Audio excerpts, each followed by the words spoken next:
This is the Converge Podcast, brought to you by the Converge Institute. Each week, brilliant minds specializing in AI, blockchain, and FinTech come together to challenge the status quo and empower disruption. Sponsored by our founding council, Nakusa, BankSocial, the Texas Blockchain Council, and the Universal AI University. Well, hello and welcome to the Converge Podcast. We are here today with the amazing Elizabeth Osborne. Hello, Elizabeth. Hello. I don't know if I've ever been called amazing. Thank you. You are amazing. You are. And we'll get to why in a minute, because there's so many really cool things I'd like to talk to you about, like speaking on Capitol Hill. What the heck was that all about? And I want to hear all about that.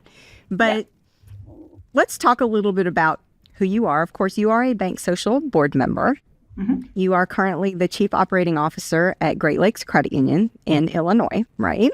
You got and you do some pretty incredible stuff. You've been on the banking side of the house, and you are now on the credit union side of the house. I would call you a convert, right? So you're a credit union convert. For sure. And your credit union and you specifically are just doing some really amazing things. Yes, of course, you're working with BankSocial, but just the credit union's mindset around innovation is something that is not really prevalent in the industry generally. Certainly, there are examples of other credit unions that are very forward-thinking like you guys, but I really want to dive into that. So, all right, let's get to it. So, Elizabeth, first of all, I really don't remember the first time we met. Do you remember? Did you know who I was before we actually met, or how did that even happen? So I had to look in OneNote. I'm an avid OneNote fan. I take notes like crazy because the way I hear and listen and really absorb information is I take little notes while I hear people. And so I actually have a tab in my notebook that is called Becky Reed. Oh my God. Yeah, because I've always heard so many incredible things about you from Steve Bugg, our CEO, and others in the industry, just like, oh my gosh, Becky's so innovative. She's like doing such cool things and you have to meet her. And so you had reached out to me. It was like summer of 23. And you were telling me about this new adventure you're on with BankSocial. And we had met a little bit before that, but that was the time where I felt like I really got to know you. And it's been quite the privilege. I've learned so much. Oh my gosh. Well, likewise, young lady, it's been really fun getting to know you because we're kind of like birds of a feather, right? We think alike. We like to do stuff that's a little bit, I don't want to say cutting edge because that's kind of a bad word in the credit union space, but this podcast, a lot of folks that aren't credit union people listen to it, so cutting edge won't be a bad word to them. That scares credit unions, I think, sometimes. Pushing the boundaries. There you go. There you go. All right. So, well, that's cool. So I guess that probably was one of the first times that I met you too. I don't think it was the first time, just like you said. I think peripherally we had kind of talked to each other, and then, you know, of course, it was a match made in heaven, and so we just continued to innovate together, which is really cool. And yes, I've known Steve for quite some time. So let's talk a little bit about an innovation mindset. Is that something that you've always had? Yes, although I will say that in my banking days, I wanted to do so much and I was a little scared to do what I'm doing now. You know, I think a lot of that comes with experience and confidence, you know, coming from, I worked at a very, very, very large bank, a smaller community bank, and a regional bank, all in which were publicly traded. So your board is quite different than what you see at credit unions. And it's the expectations in terms of regulatory needs and meets and exam scores and profitability and everything. It's a very bottom line driven way of thinking. And so a lot of times we weren't quite ready to take the plunge to make investments in taking the risk. I think risk is an important part in new technologies that are up and coming. Although I would say when I was a CIO for a community savings bank, it was Belmont Savings Bank. And there was a time where my boss, who was the COO, I was the CIO, and he really acted like the president. And he and I started down this path of, because like fintech became a thing, and we're like, what does this mean? This is cool. And we were in Boston. And so Boston, through DCU, right, they had this innovation hub, and they started going down the path of really embracing new technology solutions that could help our industry. And they had such access to great MIT resources, big ideas coming out of the fantastic colleges and universities in the area. So they brought that talent in and started to open it up to both banks and credit unions. And so we started down that path. And then unfortunately, we decided to agree to be purchased. And so that came to an end. So then I went to a regional bank, and we were doing cool stuff, but it's a lot harder to make change the bigger you are. And I wasn't in a role like I am today for that. So this role helped me to really start doing that. And so I think I'm much more innovative now than I was before. But really, Steve, our CEO, he has really just given me he's enabled me to make decisions. He trusts me a lot when I come up with crazy ideas, and we hash it out. And it's such a good partnership. I really appreciate that. I love that. Back in the day, when were you in Boston? What year time frame? 2001 to 2021. Yeah. So the early 2000s, fintech was really kind of a scary word in the financial space, right? Because we all thought they're going to eat our lunch, and they're trying to all become banks. And I remember seeing headlines that, this fintech wants to be a bank, and this fintech wants to be a bank. And certainly we saw lots of PayPal wants to be a bank, Walmart wants to be a bank, Amazon wants to be a bank. And I recall taking a look at those things, and recently it was Apple, right, wants to be a bank, and now X wants to be a bank.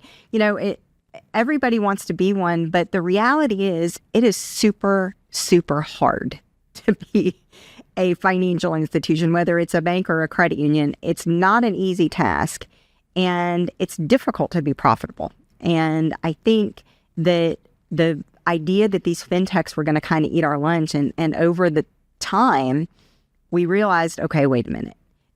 They want to partner with us. They don't want to be us at the end of the day. Maybe they started out thinking they wanted to be, but when they got into it, they found out that this is not really the best place for them to do their best work. It was partnering.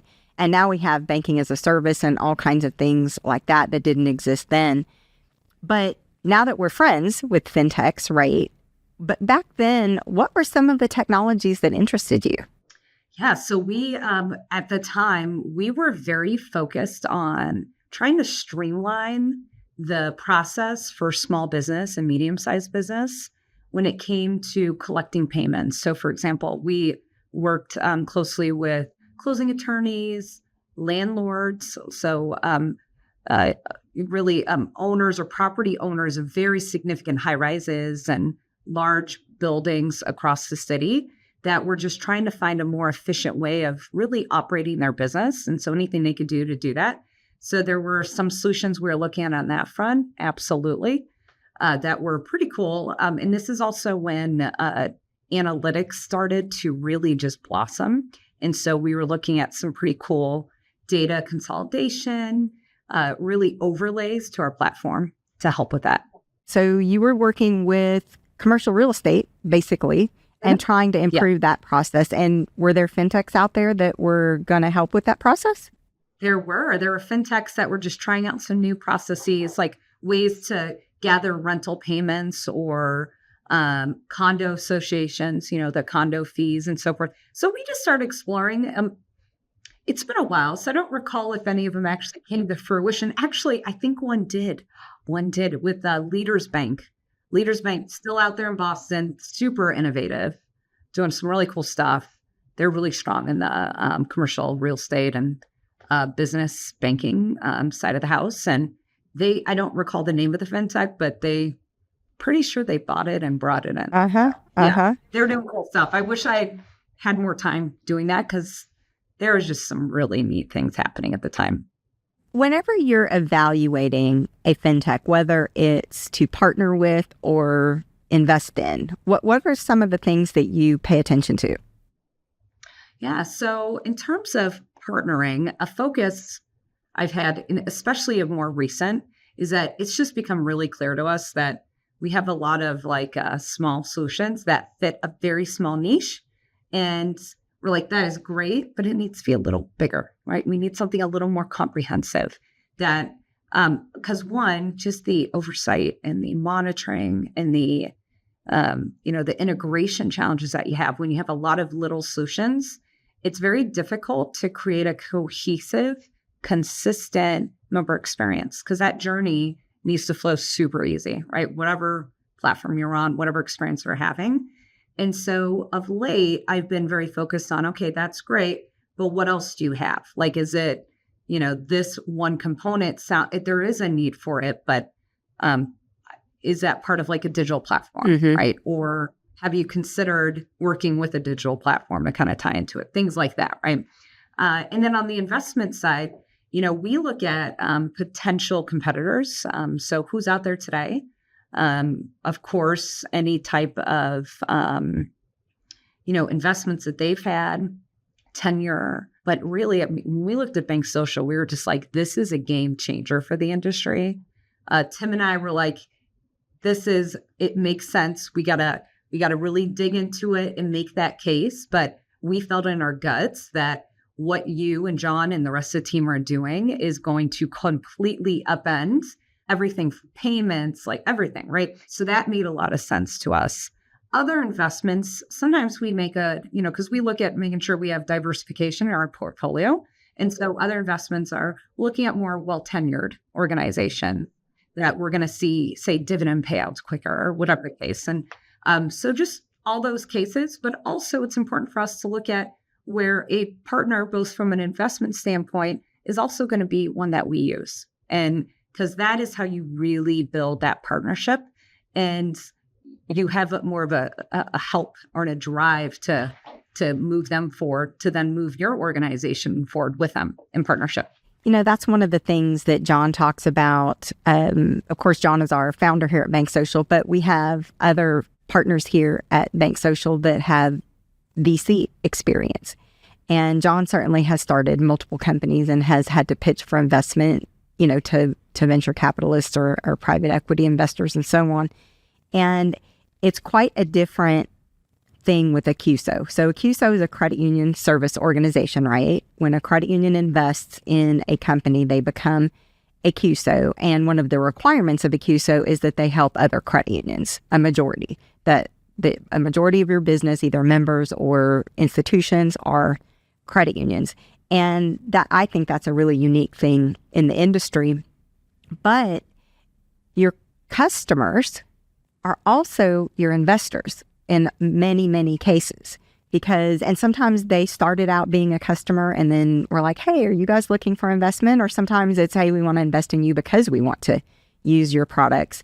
But that's a very unique thing in the investing space. The people who are using your products are actually invested in the company to help develop it. That's a very unique aspect.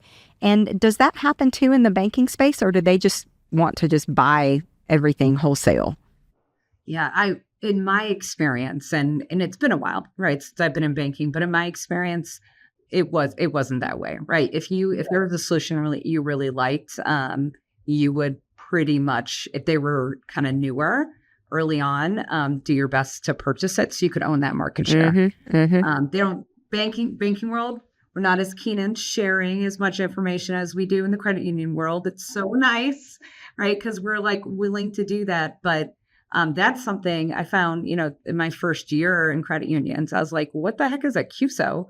And then as I dug into it, I'm like, this is such a unique partnership. And it's so important because it's a win-win for both parties. And I mean, just in the conversations I've had with credit unions, there are some that do a lot in that space, both from an investment standpoint and just standing up their own CUSOs to meet a business need or whatever the case, right? And then there's others that haven't really done much with it.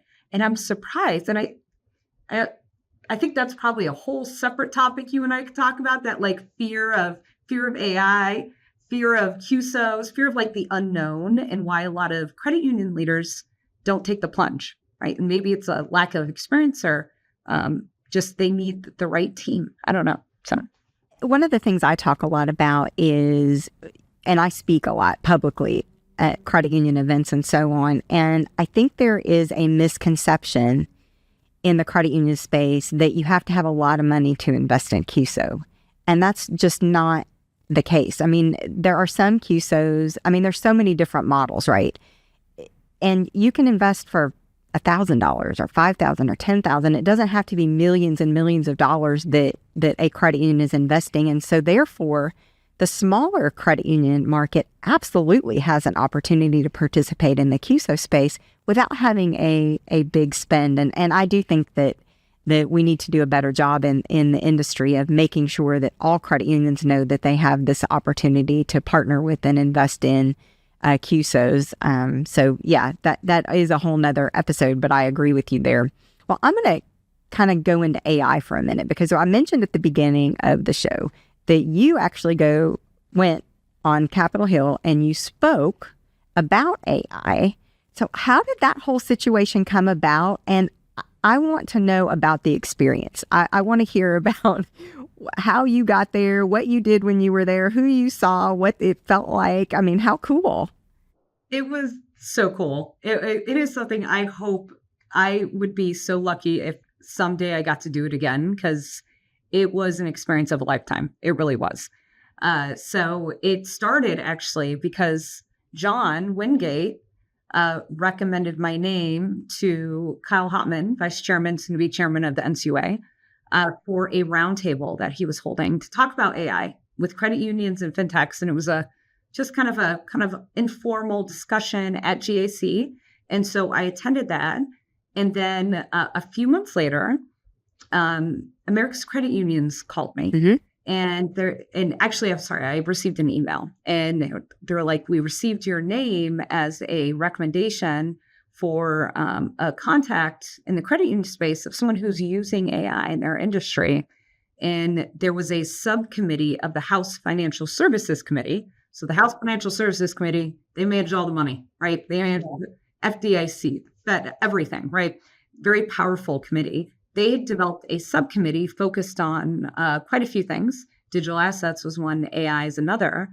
And they were building a panel of six individuals across industries, so not just banking, to share their story with that subcommittee. And so in May, I went out to DC and I spoke on this panel. And I represented credit unions. There was someone else representing banks. And then there was someone representing Consumer Reports. There was someone else representing some large organization. I can't even recall now. I have to look at my notes. But I found out that was one of 6 panels that this subcommittee had spoken to. Mm-hmm. And during that, they asked each of us if this went to a public hearing, would we be open to rejoining and doing it publicly? And so I said, of course. Yeah. And so I was on a beach in California. It was July, and with my family.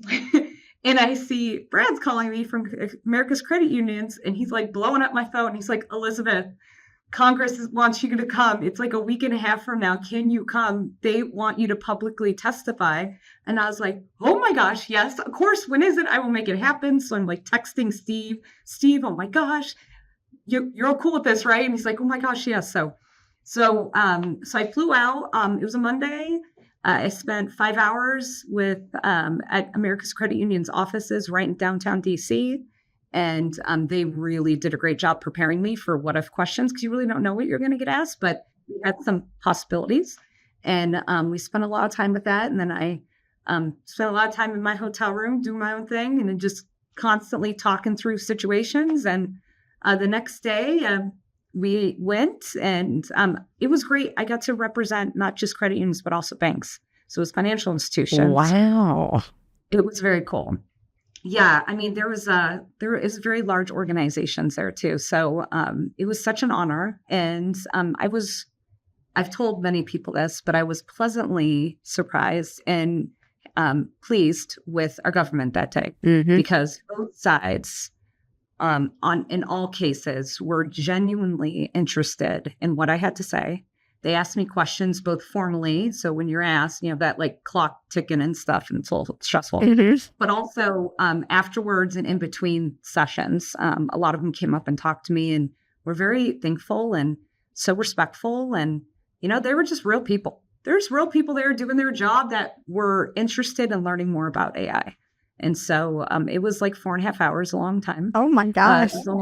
Yeah. I was so glad I had a snack because it was like late morning through mid-afternoon. But no, it was a really great opportunity. And I couldn't be more thankful to the team at America's Credit Unions. They really helped prepare. Wow. That is so cool. I got to speak at an event that was arranged by Hedera and the blockchain. I think it's the Blockchain Association, or they might be a foundation. I'm going to say it wrong.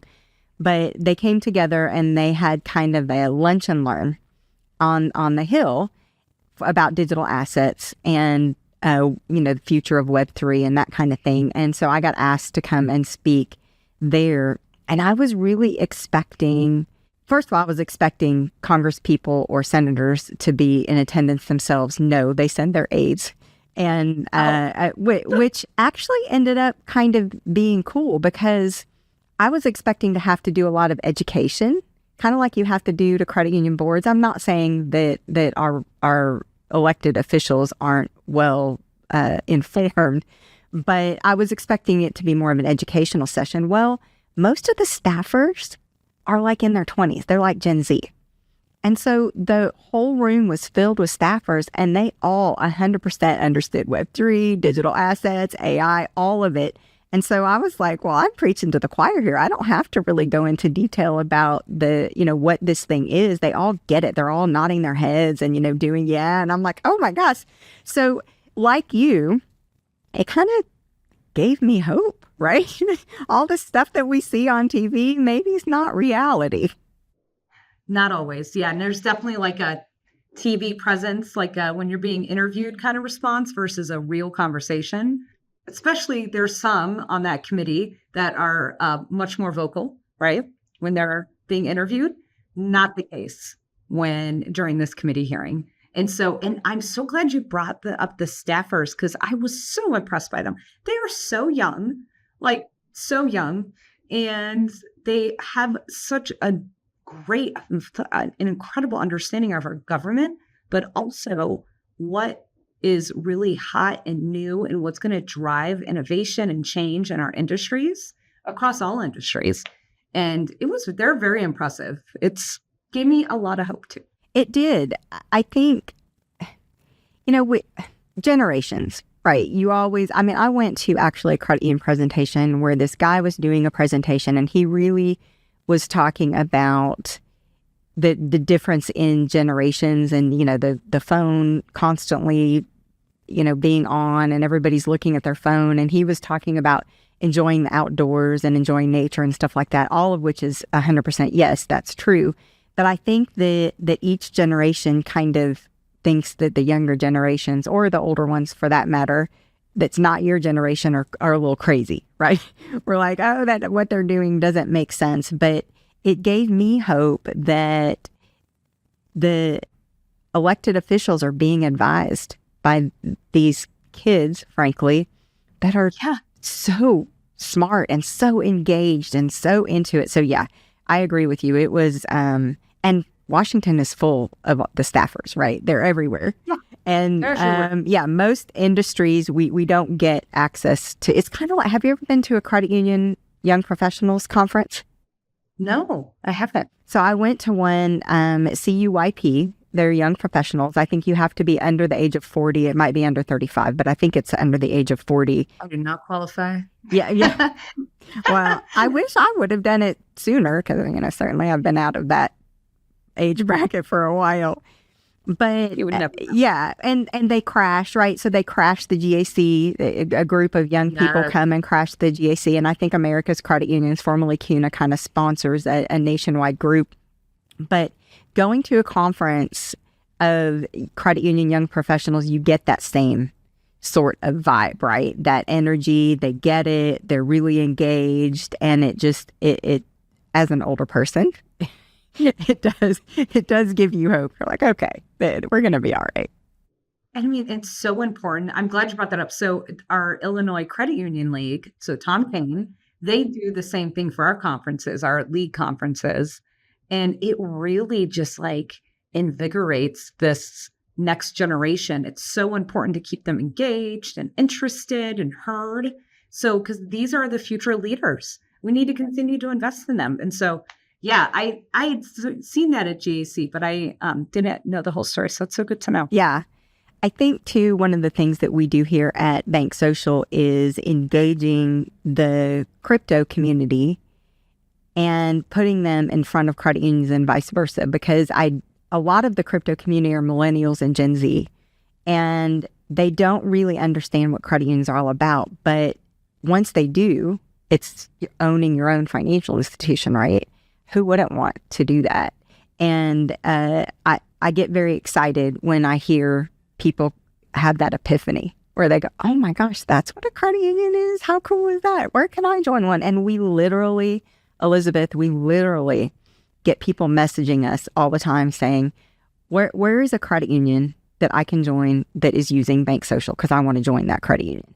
Or, where's a credit union near me that I can join? And it's just, it's a cool thing. There is hope for this industry. There is. There really is. All right. So, wow, what a cool experience in DC. I hope you do get to do that again, because that's and to represent just the financial industry in general, both credit unions and banks, is just a really cool thing. Okay, so we'll wrap this up.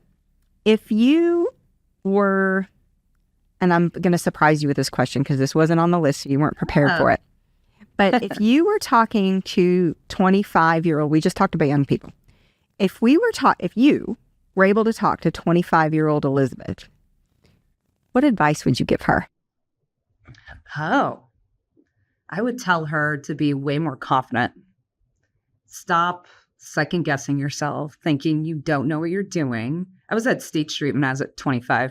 Talk about like being a number. In State Street, I learned a lot there. I was there for, I think, 8 years. And I was working with really tech forward individuals, a lot of developers that had like no patience for a young woman who had no idea what she was talking about, and running projects, right? And trying to, I would say, have more confidence to raise my hand and take those opportunities, which I learned a little later. But I had some opportunities come up I should have done. And also not to be afraid to ask more questions and like the why. Because there was a lot of structure and process I had to do. And it's like, well, why? Why do we have to do that? Oh, and then lastly, raise my hand to do more global travel, because I had some opportunities there. Now, I got to go to Hong Kong. That was awesome. But I wish I had done more. So what you're saying is you had some opportunities that you said no to, or you turned down, or you said maybe next time. And you feel like you would have said, take those opportunities. Yes. Because I felt like I didn't check all the boxes. Oh, well, I don't 100% qualify for that. Well, we all know, and I'm just being honest, most women feel like they need to fully qualify 100% for every item listed on a job description. That is not the case. Most men have the confidence to say, well, I got like 50% of it. Let's go for it, right? And yeah, we're better than that. We're smart, and I'm highly educated. I should have known, but it comes with time. So I wish I'd done that earlier. I think too that as women, because families and kids and other responsibilities come, and many times when we're 25, we don't have those encumbrances. And for me, to your point, I was always like, well, later, right? I'll get those opportunities later. I can do those later. And sometimes just life gets in the way and you just don't get those opportunities again. Exactly. Yeah. All right. Well, awesome. It was wonderful to have you here, Elizabeth. We talked about all kinds of really fun things. Thank you so much for joining us here on the podcast, and have a great day, Elizabeth. Thanks so much for having me. Blast as always. All right. Great seeing you.